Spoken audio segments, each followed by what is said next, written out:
Okay, good afternoon, folks. It's 2 minutes after, so we're going to go ahead and get started. This is our last presentation of the day, so you're either getting my best or my worst.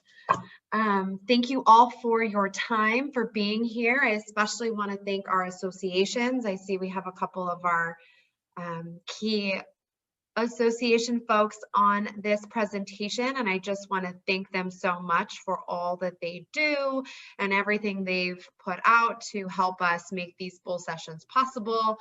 We hope that they're productive for you, that you learn a lot. We do invite your feedback. Please do let our office know or work through your association and provide feedback and advice. What do you guys want more of? Different, better, deep dive. We are really excited about this bull session series. This is the second in the series, and so we really want that feedback. I also want to thank my team. It's a lot of work, as you can imagine, to put these on regularly, and so it wouldn't be possible without them. So a couple of housekeeping items before we get into the substance. The first being, this is the last presentation of the day. However, this presentation, the recording, and the PowerPoint slide will be made available to the associations, and it will also be available through our website. So if you need to access any of this information or want to share this recording with anyone from your team or your office, you can do so. There's no need to take notes. All of this information will be available to you after today. On that same note, if you missed our first bull session with managing partner Michael Sacchi, you can access that bull session recording and PowerPoint through our website. If you need that information, you can reach out to our office directly or through your association. After today, our next bull session will be on March 3rd. It will be hosted by my colleague, Rebecca Hawes-Schultz, and the topic is H2A, and COVID. So that's on March 3rd. Please do stay tuned. You can access that presentation at 11, 1, or 3 o'clock on March 3rd. And again, the recording and the PowerPoint slide will be available after the presentations. You will use your same Zoom login, meeting code, and passcode to access all of our bull sessions. And of course, if you ever have any technical difficulties, please don't hesitate to reach out to our office. Today, we're going to be talking about COVID-19 employer preparedness. Some of it's going to be a refresher, as some of you are getting into the beginning of your season. This is now our second year of COVID, so we're a little smarter, if not a little more confused. So some of it's going to be a refresher, and some of it is going to be updates. Hopefully, this presentation is helpful to you. If you have any questions, you are welcome to put them in the Q&A chat box, or you can follow up with our office after today. So let's get into it. So today we're going to be talking about the Injury and Illness Prevention Program, your IIPP. Specifically, we're going to talk about the COVID-19 Prevention Program, what Cal OSHA is calling their CPP, which is just a continuation of their usual alphabet soup. We're going to touch on employee access, which is a question we're still continuing to see. They added a new element last summer. So in case you missed it during the peak of season or need a refresher, we'll be talking about employee access to both the IIPP and the CPP. We have a recent update on face coverings that just came out this week from the CDC. We'll be touching on employer provided transportation and housing. Again, this is for folks who didn't deal with this last season or need a refresher before going into this next season. We'll be talking about our outbreak protocol. Our team has rolled out a tool that many of our clients have found helpful. So we'll be going through that tool step by step. We'll be going over the 3 R's: record keeping, recording, and reporting, trying to debunk some of the myths and provide clarity where we can. We'll be talking about notice of potential COVID exposure, touching on workers' comp, and then wrapping up by talking about COVID vaccinations and traps to look out for coming into 2021. So first, we're going to talk about the Injury and Illness Prevention Program. The reason we're starting here is because this is the most cited Cal OSHA reg in their enforcement and citation log. As many of you know, Cal OSHA publishes an annual report of what regulations that they cite the most in enforcement actions, and this by far took the lead. This is low-hanging fruit for Cal OSHA, and the reason it's low-hanging fruit is because it's a paperwork violation. In other words, if your injury and illness prevention program is incomplete or doesn't cover all of the required elements, it's what we would call on its face or a prima facie violation. In other words, they can look at your paperwork without actually deciding that you've had any substantive harm to the health or the safety of your workers and cite you for a violation on your injury and illness prevention program. As a reminder, employee access to IPP is an element that was added last year, and we'll get into that. But specific to COVID, your injury and illness prevention program must include your written COVID prevention program, communication, training, identifying and correcting hazards, setting controls, investigation and responding to COVID positive cases, physical distancing, face coverings, employer provided transportation and housing, and then of course the 3 R's, record keeping, recording, and reporting.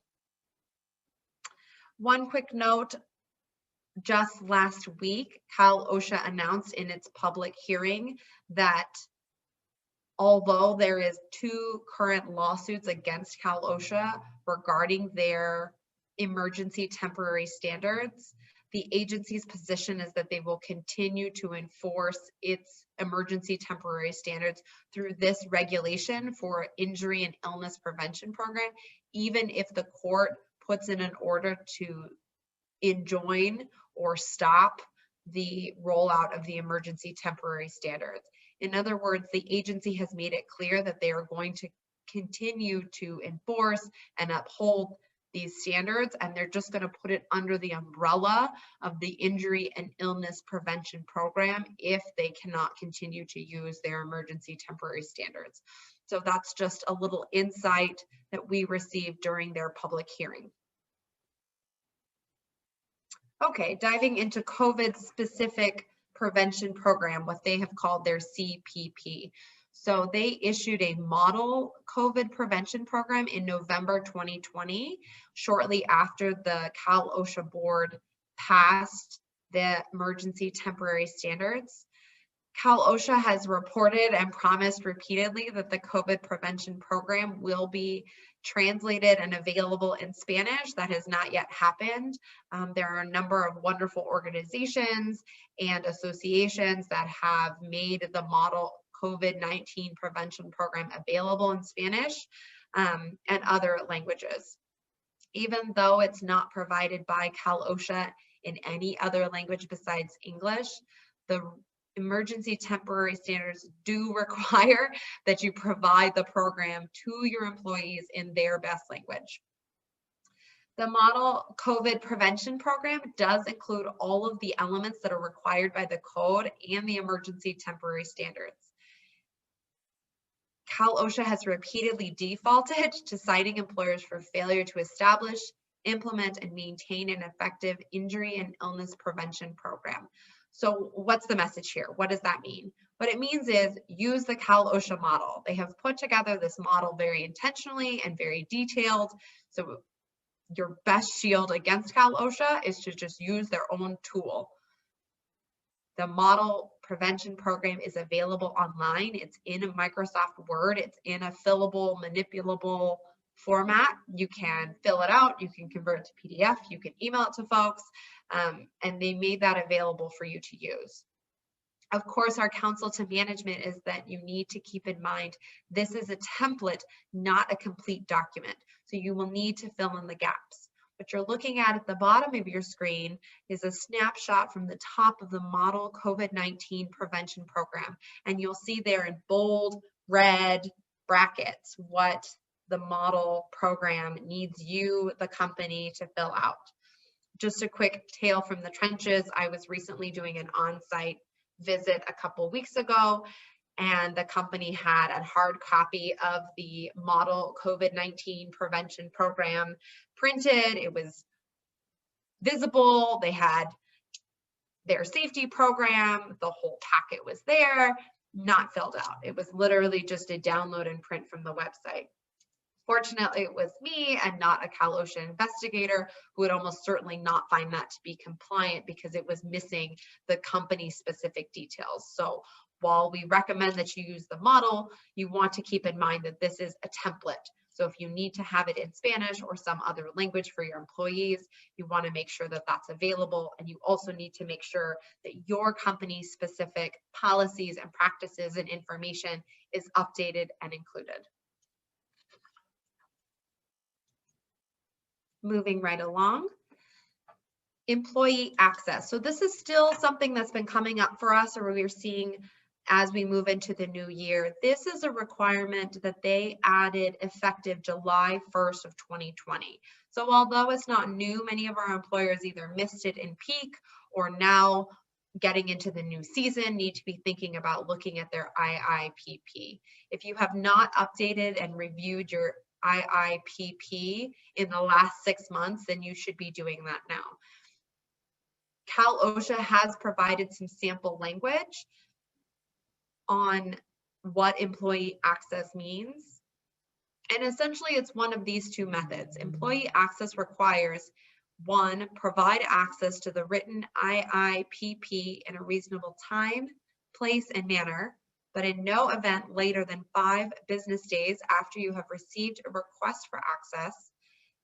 The employee or designated representative is entitled to 1 free printed copy per year, or 2, provide unobstructed access to the IIPP through a company's server or website that allows an employee to review, print, and email the current version of the IIPP. Now, our counsel to management here is that unless electronic communication, website, online portal, email is your common practice and policy for the company, we would recommend the first method. And the reason for that is if all the other documents that you provide your employees are in hard copy, in-person meetings, out in the fields, tailgate, putting the IIPP on the website alone is not going to be sufficient for Cal OSHA. You're going to have a hard time arguing that you're being compliant with employee access. The only one computer, only one place that employees could potentially access this information electronically is the office that's miles and miles away from the work site that they go to every day. So our recommendation is to meet this requirement for employee access with just the first method. Again, you're going to provide a hard copy within 5 business days of when the request is made. On the record keeping piece on the back end, you want to make sure you're recording who makes the request, when the request is made, and then the day that you have satisfied, the day that you've provided the request. Okay. Next up, this is a recent update on face coverings that just circulated this past week. CDC released updated guidance on face coverings recommending double masking. You might have heard this term double masking on the news or on the radio, or folks talking about it in social media, or maybe your association. The term double masking, if you're not familiar, means layering a disposable mask underneath a cloth mask. Double masking does not mean combining 2 disposable masks. In other words, 2 paper masks. It also doesn't mean combining an N95 mask with any other mask. Because the N95 is a surgical grade mask, putting a second mask or layering another piece of fabric over that would in fact restrict breathing. So double masking really is this combination of a disposable and a cloth. In a recent public hearing, Cal OSHA has confirmed that double masking is not required or enforced by its agency under the emergency temporary standards. As you'll be familiar, the emergency temporary standards require that employers provide and enforce that face coverings be worn over the nose and mouth. With this guidance, Cal OSHA has confirmed that double masking is not going to be required at this time. In other words, employers are fine to just continue to require employees to wear one mask as long as it covers the nose and mouth, is not torn or otherwise damaged, etc. Double masking is just a CDC requirement, is not going to be the new standard for Cal OSHA, at least at this time. So that's our latest update on face coverings.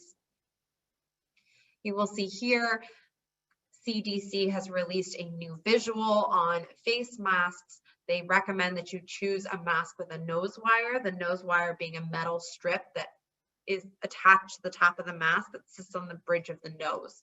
The reason for the nose wire is that it keeps the mask closer to your face, restricting the amount of air and moisture that comes off your face. And similarly, CDC guidance recommends using a mask fitter or brace. In other words, some kind of ear loop, something that attaches to your head, again, so that you get a nice snug fit over the nose and mouth. And finally, checking that the face covering does fit snugly. You want to make sure that there's no gapping along the chin or the cheeks. And finally, CDC clarifies that layering or double masking means using a cloth mask that has multiple layers of fabric or wearing one disposable mask underneath a cloth mask. Again, this is not recommended for N95. There's no double masking for N95 and any other kind of mask. This visual, if you find it helpful or want to include it in your normal tools for your employees, this can be found on the CDC website or through our office. Okay, jumping right into employer provided transportation. Again, this might be a refresher for some of you. Others may be getting into the new season and might not be as familiar. So first, the emergency temporary standards require that assignments be made for transportation, prioritizing assignments by folks that are in the same family unit, folks that are housed together but not in the same family unit, and then finally folks that work together but may not live together or be in the same family unit. Second, social distancing. The emergency temporary standards require that employers ensure employees waiting for transportation will be separated by 6 feet, provided face coverings, and ensure that they are worn when indoors or outdoors and less than 6 feet apart. As a refresher, before the emergency temporary standards, before November 2020, the rules of the road were that employers in certain counties, in certain circumstances, were required to provide employees with masks or face coverings. Now, under the emergency temporary standards, the rules of the road are not only is the face covering required, but employers have an affirmative obligation to ensure that those face coverings are worn. I think we've all seen those people in the grocery store that wear their face masks like a chin guard, and that's just not going to cut it. Cal OSHA will issue a citation if they see employees that have their masks in their pocket or around their neck or using it as a chin guard. The emergency temporary standards make clear that it's the employer's obligation that the face coverings are worn. And by worn, nose, mouth, chin. For transportation in particular, they need to be worn at all times when they're indoors, but you also want to keep in mind that period of time when they're lined up or when they're getting in the car, they need to have that face covering on. Pre-screening. Screen and exclude drivers and riders with COVID symptoms prior to boarding shared transportation.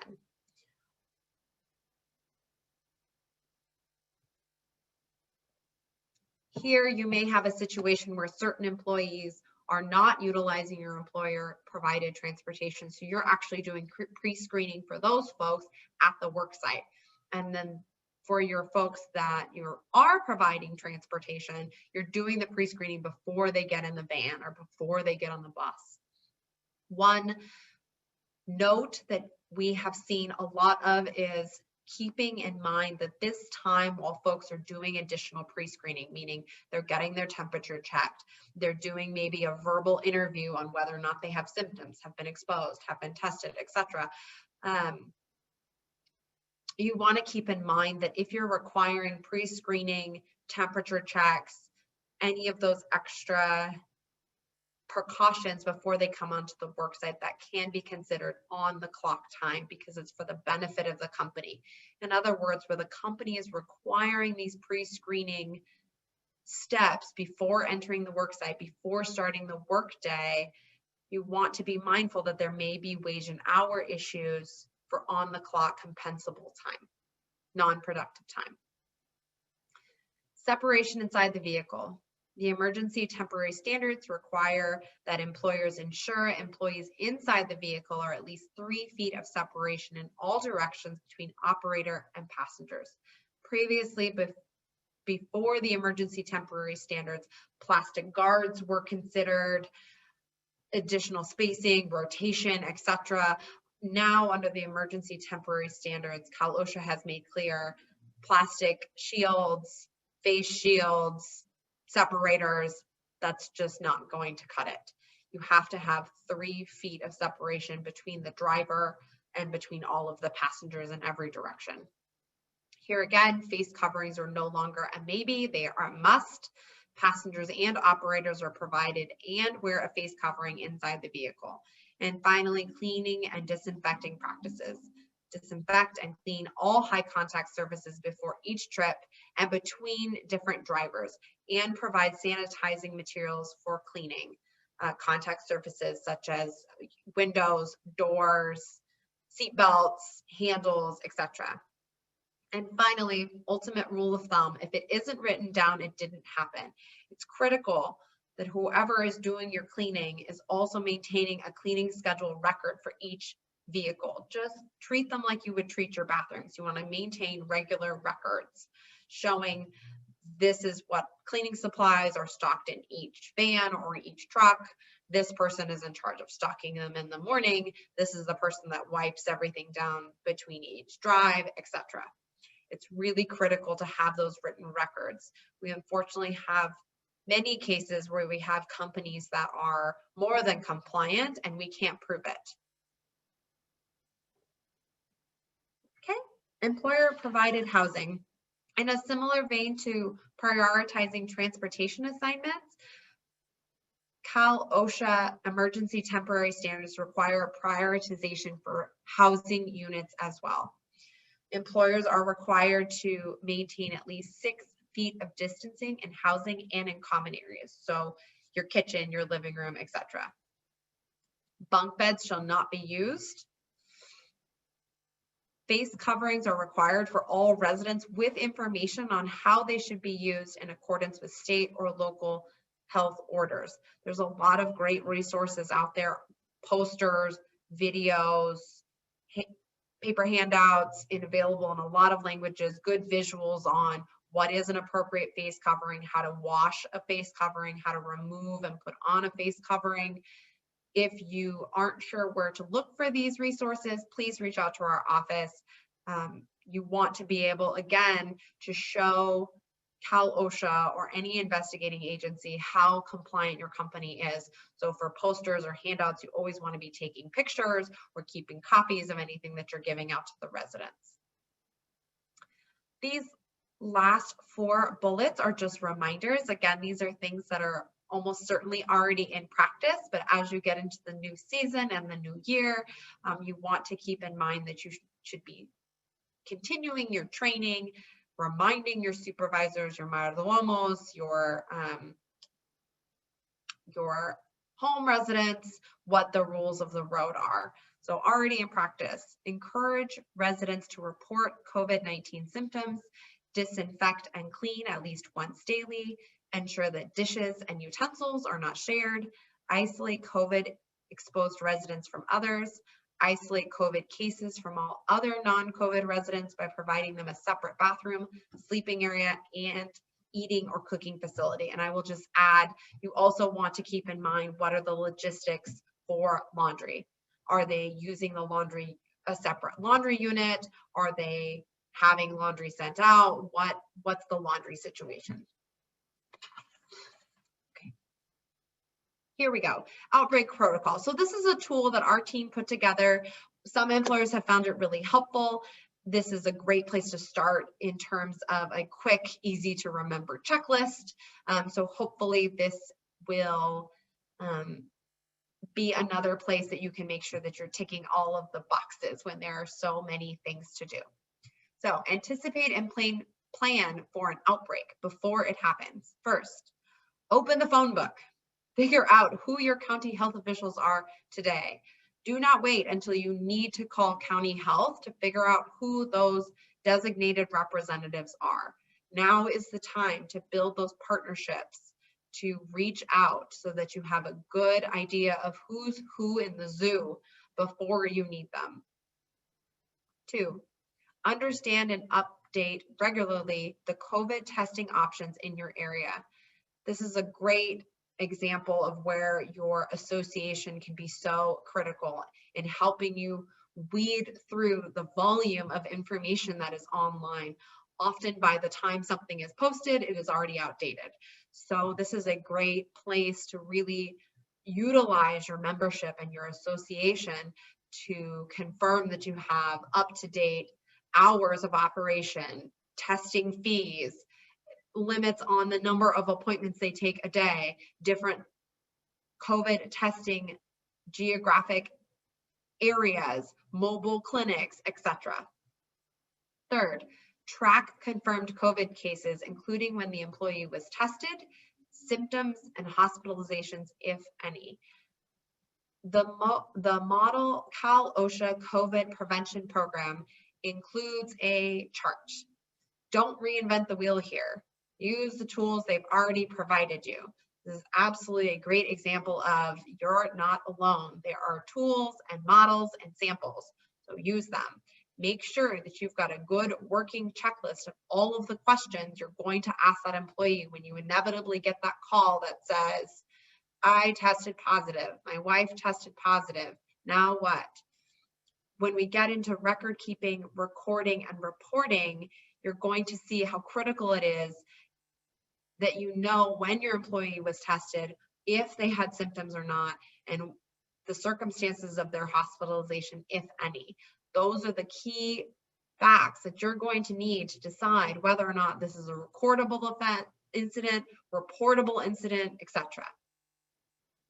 Next, begin investigation immediately of your company policies, procedures, and controls, and schedule regular, and that's say internal, audits.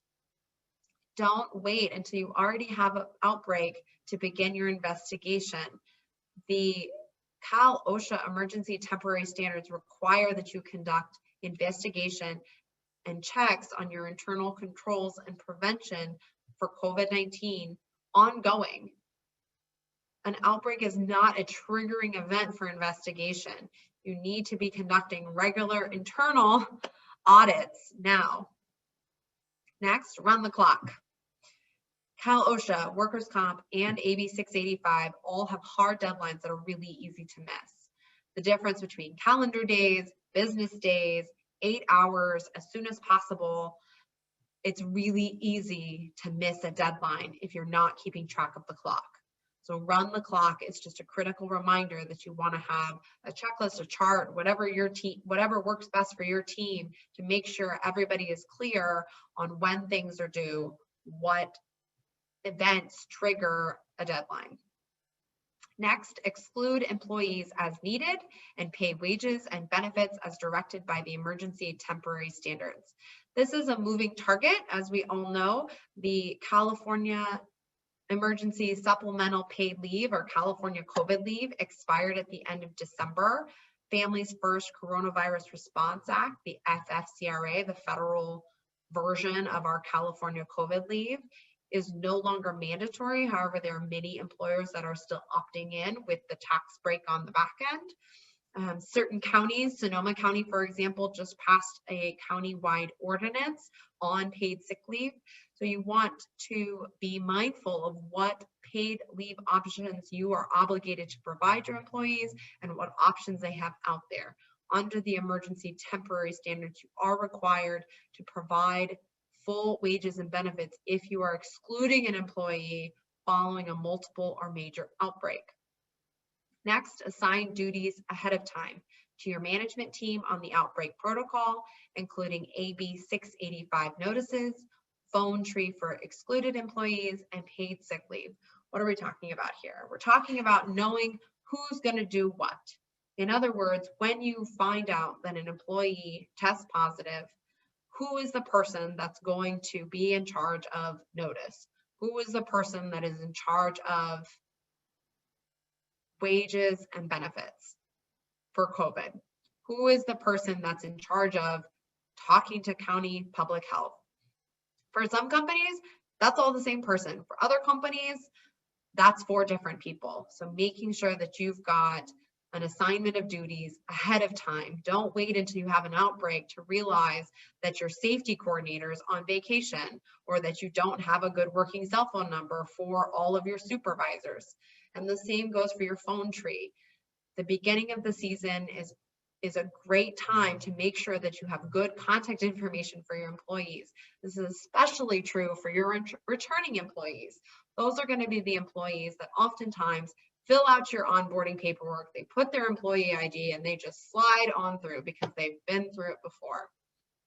It's really critical that you make sure that you've got a good working phone number, an address, contact information for your employees in the event you need to send them notice or exclude them from the workplace. The worst case scenario is when you go to exclude someone, you realize you don't have good working contact information for them, and then they show up to work because they don't know that they've been excluded or that they need to be excluded.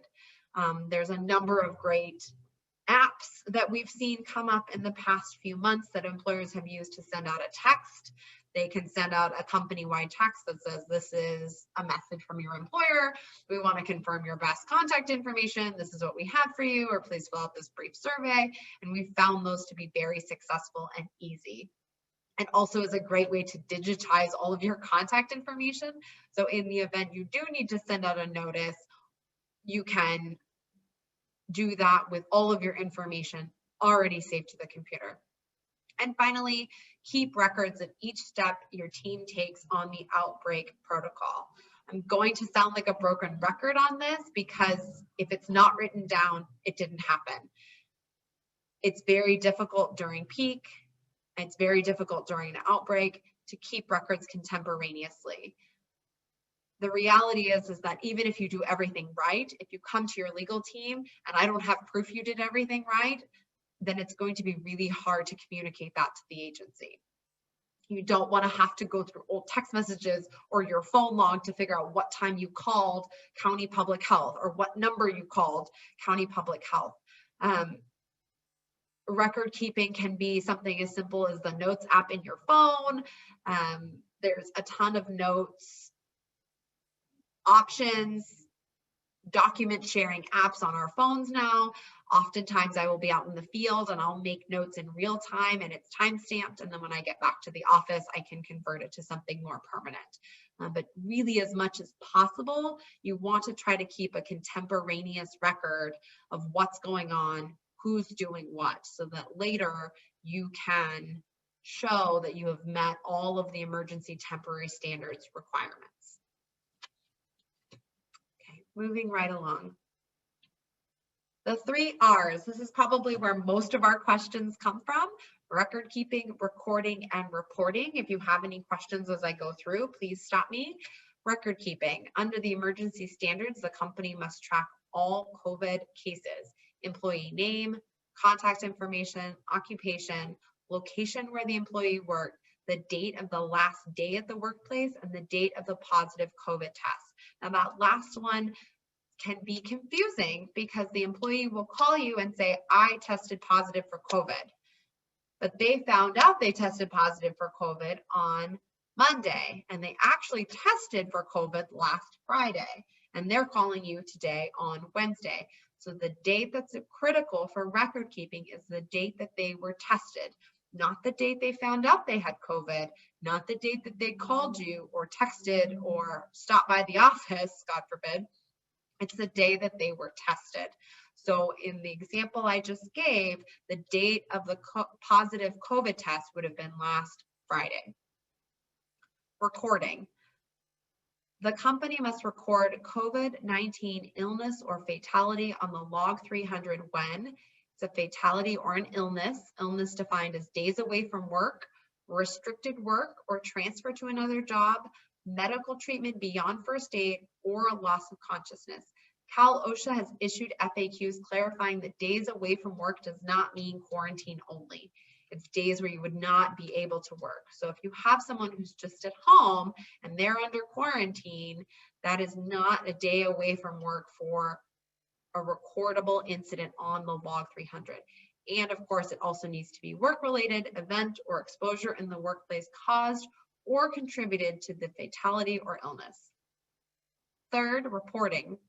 The company must immediately report to Cal OSHA any serious injury or illness or death of an employee occurring in a place of employment or in connection with any employment. Fatality or serious injury or illness requires inpatient hospitalization. Again, Cal OSHA has issued clarifying FAQs that inpatient hospitalization means treatment beyond supervision. In other words, if they're just in the hospital sitting on a bed and they're observing them to see if they develop symptoms, that's not a serious injury or illness to make it a reportable incident for Cal OSHA. Another note on timing.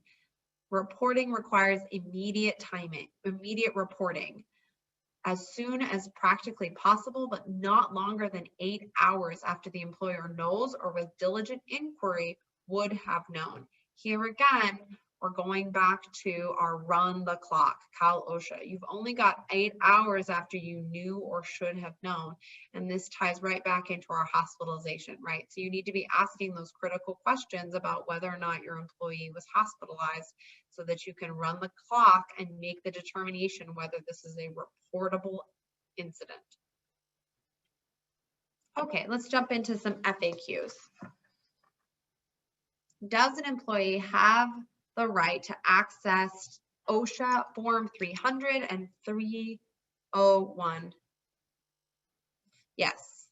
When an employee, former employee, personal representative, or authorized employee representative asks for copies of your current or stored Cal OSHA 300 forms or a current or stored annual summary for an establishment the employee or former employee has worked in, you must give the requester a copy of the relevant Cal OSHA 300 forms and annual summaries by end of the next business day. End of next business day means Friday to Monday, but again, that's going to come up pretty quickly, right? If you've got someone who requested on a Saturday, you're talking about Monday. Next question, can we redact names of COVID cases from the OSHA Form 300 and Form 301? No, you must leave the names on the Cal OSHA Form 300. However, to protect the privacy of injured and ill employees, you may not record the employee's name on the Cal OSHA Form 300 for certain privacy concern cases. And the statute defines what's going to be a privacy concern case. This is fact specific, so if you have any questions, reach out. Okay, here's a question on reporting. An employee has been hospitalized with a work-related confirmed case of COVID. Do I need to report this inpatient hospitalization to OSHA? Employers are only required to report inpatient hospitalizations to OSHA if the hospitalization occurs within 24 hours of the work-related incident. For cases of COVID, the term incident means an exposure to SARS-CoV-2 in the workplace. Therefore, in order to be reportable, an inpatient hospitalization due to COVID-19 must occur within 24 hours of an exposure to SARS-CoV-2 at work. So there's a timing component here. Okay, final FAQ on reporting. How do I report the inpatient hospitalization or fatality of an employee with a work-related case of COVID-19? You may report a fatality or inpatient hospitalization using any one of the following. Call the nearest OSHA office, call the hotline, or submit online.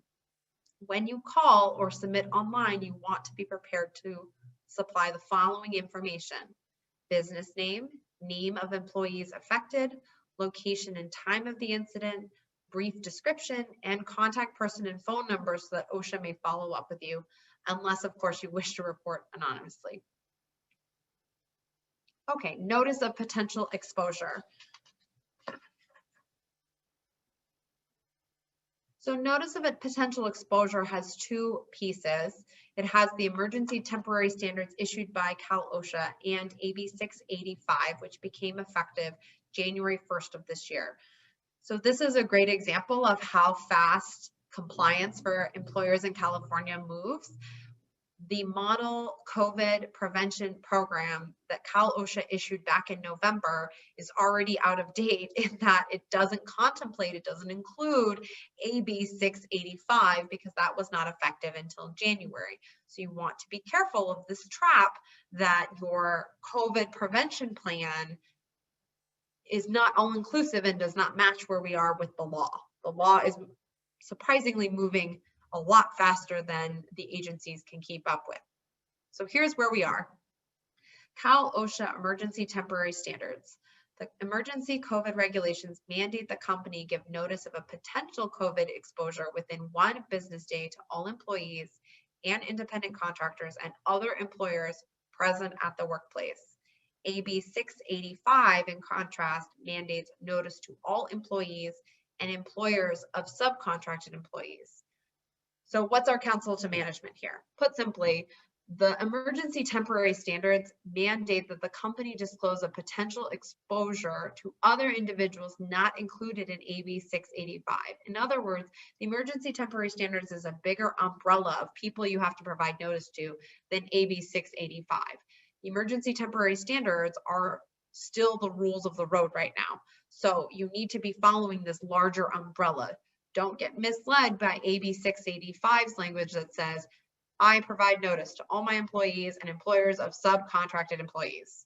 Done and done. You can't forget about those emergency temporary standards that are also going to include independent contractors and other employers at your work site.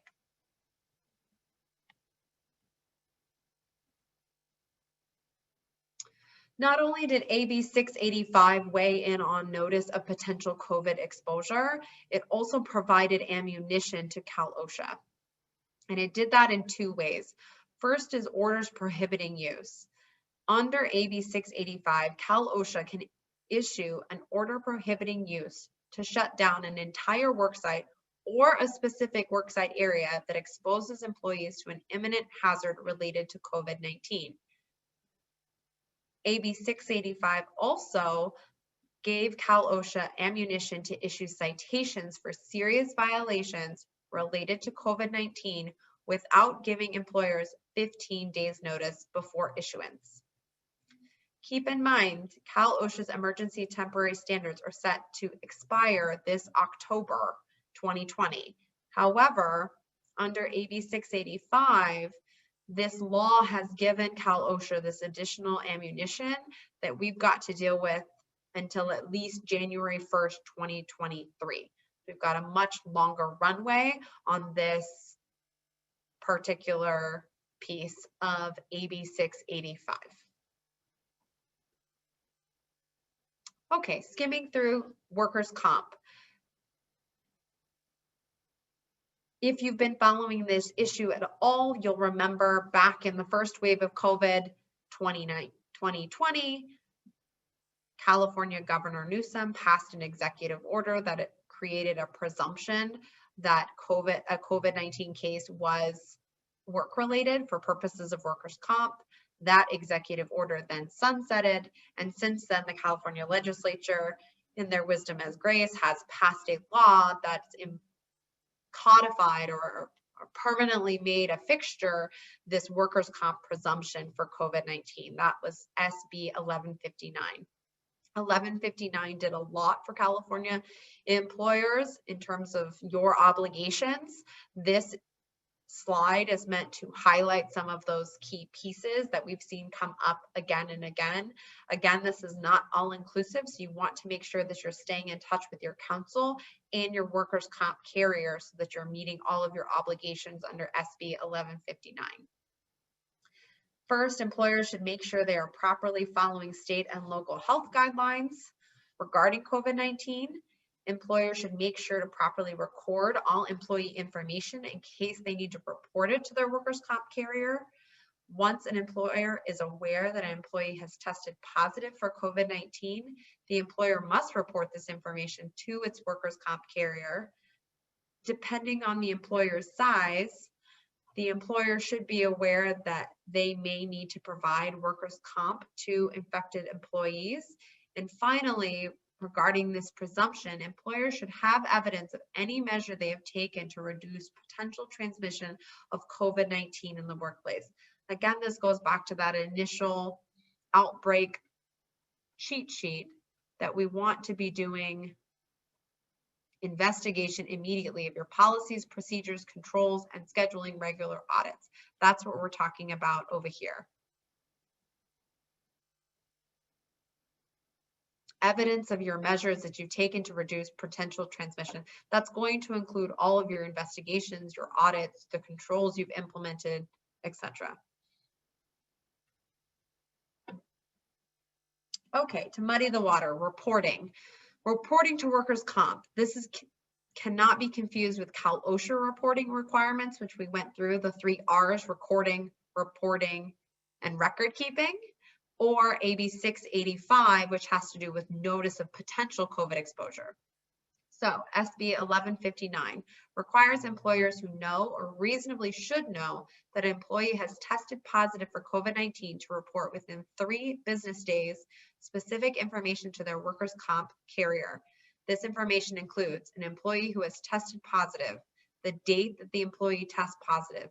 Reminder, this is the date of the test, not the date the employee finds out or the date that they call you, the date of the test. The specific address of the employee's place of employment during the 14 days period preceding the positive test, and the highest number of employees who reported to work in the 45-day period preceding the last day the employee worked at the place of employment. So what are we talking about? SB 1159 for workers' comp talks about this 14 days period preceding the positive test. Don't be confused. The Cal OSHA emergency temporary standards also talk about a 14-day period. They're talking about the exposure period on a multiple or major outbreak. So don't fall into the trap that these are the same 2 things, even though they both say 14-day period, and they may, for your company, for your 1 positive employee, be the same days. They don't mean the same thing. And the same goes for this last bullet point here. The highest number of employees who reported to work in the 45-day period preceding the last day the employee worked at the place of employment. Here they're talking about what was the last day that COVID positive employee was at your work. The day before that, and back it up 45 days, what was the highest number of employees you had? What was that peak number? They want to know how many folks. In SB 1159, there are 2 places they talk about a 45-day period. One of them is here on the highest number of employees, and the second one has to do with the amount of time that you, employer, have to deal with the presumption that the COVID positive case was work related. So there are 2 places in the statute where they talk about a 45-day period. They're 2 different things. Vaccinations. Here we are coming to the end. Final push. So vaccinations are coming. It's been long awaited, sometimes patiently. I think for some of us, less patient for others. So California is now in phase 1B. That includes food and ag employees. CDC does recommend the vaccine even for those who have already had COVID-19. Employers need to make an individual business decision on whether to mandate the vaccine. If your company is not already talking about its vaccination policy, now is the time. Do not wait until your employees reach out to you to be thinking about, are we going to make this mandatory? If we're not going to make it mandatory, are we going to provide on-site vaccinations? Or some companies are even talking about a reimbursement program. In other words, vaccine is voluntary, but we want to reimburse you in some way for the time and effort it takes to get vaccinated for the health and benefit of your coworkers.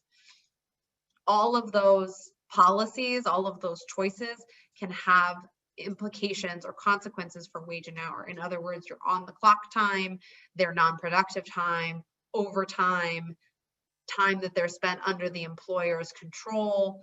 So you want to be very thoughtful and work with your ownership and with your high level management on what your company's policy is going to be. At this stage, the EEOC has really been ahead of the curve on issuing guidance. They have issued detailed guidance on how employers should handle a mandatory vaccination policy. They have confirmed that employers can mandate their employees to get vaccinated. However, you must engage in an interactive process for disability and religious accommodation.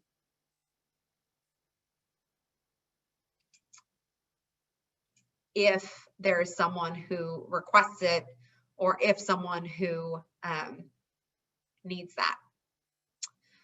Cal OSHA has published guidance that the emergency temporary standards must be followed even by vaccinated employees. At this stage, we are still waiting for DFEH to issue their own guidance, and we expect that to come shortly. Cal OSHA has also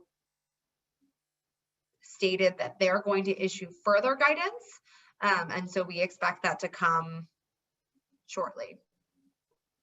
A final note on vaccinations, there is conflicting guidance on vaccinations at this time that we want to highlight for you. CDC guidance just released states that vaccinated persons with an exposure to someone suspected or confirmed to have COVID are not required to quarantine if they meet all of the following criteria. The person is fully vaccinated, they are within 3 months following receipt of the last dose in their series, and they have remained asymptomatic since the current COVID-19 exposure. In conflict, Cal OSHA guidance through their FAQs confirm that all prevention measures must continue to be implemented for vaccinated persons. So where does that leave you? Follow Cal OSHA. That's it. Cal OSHA is the enforcement agency that makes the rules. CDC is a federal health department. They don't feel that folks who are vaccinated and then have been exposed need to quarantine. As it stands today, Cal OSHA says, vaccinated or not, you've got to follow the emergency temporary standards, which include quarantine, face coverings, etc. So if you have an employee that says, hey, I'm fully vaccinated, I don't have to social distance at lunch, I don't have to wear a mask, I don't have to, no, time out. Cal OSHA emergency temporary standards, as they stand today, apply to everyone, vaccine or not. So that's everything I have for you guys today. I see I have a couple questions in the Q&A. The first question, workers' comp reporting on the 45 days before the last day the positive EE worked, is it the highest EE count or highest EE who worked in the same isolated crew with the EE? That's a workers' comp question for your workers' comp carrier. So I'm going to punt that to your carrier because they're the person who's going to be asking for that information. Second question, does a vaccine policy need to be created even if the company isn't requiring mandatory vaccines? Best practice is to have a policy. Even if the policy is we're not mandating vaccines, you're welcome to get them. They're voluntary, they're recommended by the CDC, and the company will continue to follow all Cal OSHA emergency temporary standards. we would recommend that you absolutely have a written policy for the reason that I just discussed, where you have employees that say, I don't have to distance anymore. I don't have to wear a mask. I'm fully vaccinated. I'm fine.